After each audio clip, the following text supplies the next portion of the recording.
दोस्तों, इंसान के जीवन में कभी कभी ऐसे यादगार पल आ जाते हैं जो कि वह ज़िंदगी में कभी भूल नहीं पाता है। ठीक उसी तरह जब एक आदमी के साथ यानी एक व्यक्ति के साथ जब उसकी पहली बार शादी होती है, उसका सुहागरात होता है, जो जनरली कोई भी व्यक्ति हो तो वह चाहे उसका बुढ़ापा क्यों ना आ जाए, वह इस यादगार पल को कभी भूल नहीं पाता है, कभी भूलता नहीं है। जब उसकी पहली सुहागरात हुई, पहली रात हुआ, तो जो उसके साथ कुछ ऐसा हो जाता है जो कि उसके ही रूम में उसकी जो पत्नी थी उसकी माँ छुपी हुई थी। उन लोगों के सारे कारनामों को वह देखना चाहती थी और वह देख रही थी। इसके बाद जब लड़के लड़की को पता चला कि उसकी माँ उसी के रूम में छुपी हुई है, तो उन लोग यह जानकर बड़े हैरान हुए और बहुत ही ज़्यादा परेशान हो गए। दोस्तों, आखिरकार जो उस लड़की की माँ थी आखिरकार उन लोगों के रूम में क्यों छुपी हुई थी, चलिए इस पूरी वीडियो में जानने की कोशिश करेंगे और पूरी कहानी क्या है, आखिर उसकी माँ ने ऐसा क्यों किया। दोस्तों, चलिए कहानी को शुरू करते हैं। दोस्तों, यह कहानी फ्रांस की है। फ्रांस की एक प्रांत पड़ता है सूडान, और सूडान का एक ज़िला लगता है अंबर। उसी ज़िले की यह कहानी है। एक लड़का होता है, यह अफ्रीका की कहानी है। और दोस्तों, वहाँ पर एक लड़का होता है और वह लड़का जो होता है वह अमेरिका में नौकरी कर रहा था इंजीनियरिंग की। जब वह लड़का अमेरिका में नौकरी कर रहा होता है तो उसकी जो है शादी लग जाती है। फिर उसको अफ्रीका, उसके देश में बुलाया जाता है कि तुम आओ, तुम्हारी शादी लग गई है, शादी किया जाएगा। इसके बाद जो लड़का होता है वह लड़का आता है, बड़ी धूमधाम से शादी की जाती है। इसके बाद दोनों शादी की जाती है, शादी का खुशी का माहौल था, सारा वक्त बीतता है। फिर शाम को बारात वापस चली जाती है। फिर दोनों का जो कमरा होता है वह कमरा सजाया जाता है और दोनों कमरे में चले जाते हैं।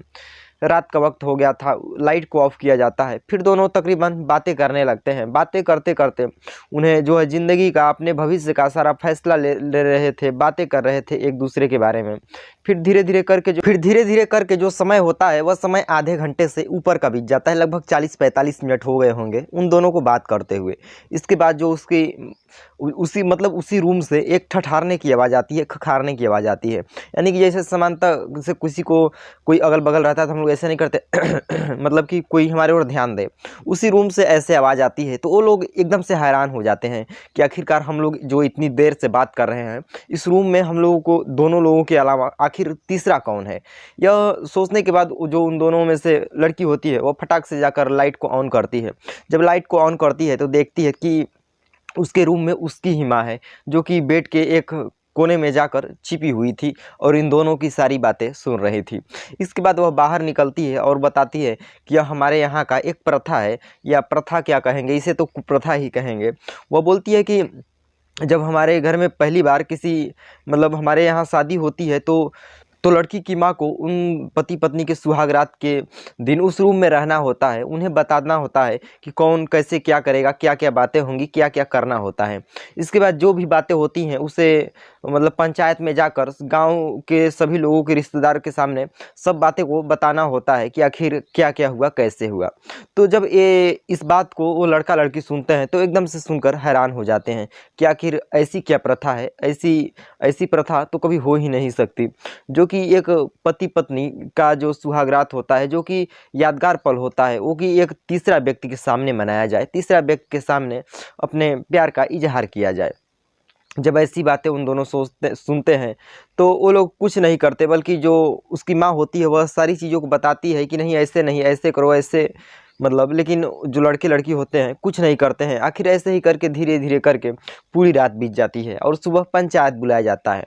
जब सुबह पंचायत बुलाया जाता है तो पंचायत के सामने सारे रिश्तेदार के वाले, जो गांव वाले होते हैं, वह उनसे पूछते हैं कि आखिर बताओ रात को क्या हुआ था।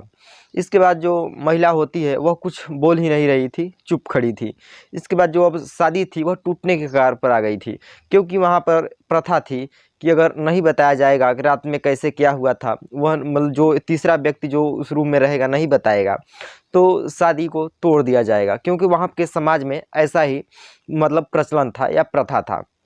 इसके बाद जो वो लड़की होती है, यानी कि उस लड़के की पत्नी होती है, वो बोलती है कि हमें एक दिन का और मौका दीजिए, हम कल हम कल ज़रूर बताएंगे और हम कल अपनी शादी को टूटने नहीं देंगे।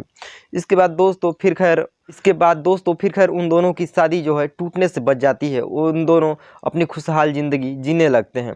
दोस्तों ऐसे ही हमारे यहाँ भी राजस्थान में, मध्य प्रदेश में और भी कई प्रदेशों में ऐसी ऐसी कुप्रथाएं हैं जो कि समाज में मतलब चलन के योग नहीं है, समाज में प्रचलन नहीं करना चाहिए। लेकिन जो एक कुप्रथा है या प्रथा है पुराने समय से चला आ रहा है, तो लोग इसे ढोते चले आते हैं और इसका मतलब बदलाव बहुत कम ही लोग करते हैं। जो लोग बदलाव करते हैं वो लोग अपना नाम बनाकर समाज में एक अपना नाम छोड़कर चले जाते हैं। और दोस्तों ये अफ्रीका के एक ही प्रांत में नहीं बल्कि कई प्रांतों में कई कई जगहों पर ऐसी प्रथा मतलब लाया जाता है, ऐसी प्रथा लोग मानते हैं। और दोस्तों इस तरह की जो कहानियां हैं, इस कहानी को सुनाने का उद्देश्य हमारा ना ही आपकी भावनाओं को आहत करना है, ना ही आपका दिल दुखाना है, बल्कि आप लोगों को सजग और सचेत करना है कि ऐसे ऐसे भी प्रथा है मतलब जो दुनिया में लोग मान रहे हैं। ऐसी प्रथाएं जो कि लोगों का यादगार पल होता है, उन यादगार पलों को भी छीन ले रहे हैं। और वो इंसान जो कि मतलब प्रथा के चलते मजबूरी में कुछ भी कदम उठाने पर मजबूर हो जाता है। दोस्तों अगर आप अपना नाम बुलवाना चाहते हैं तो कमेंट कर दीजिए, हम अगले वीडियो में आपका नाम ज़रूर बोलेंगे। धन्यवाद।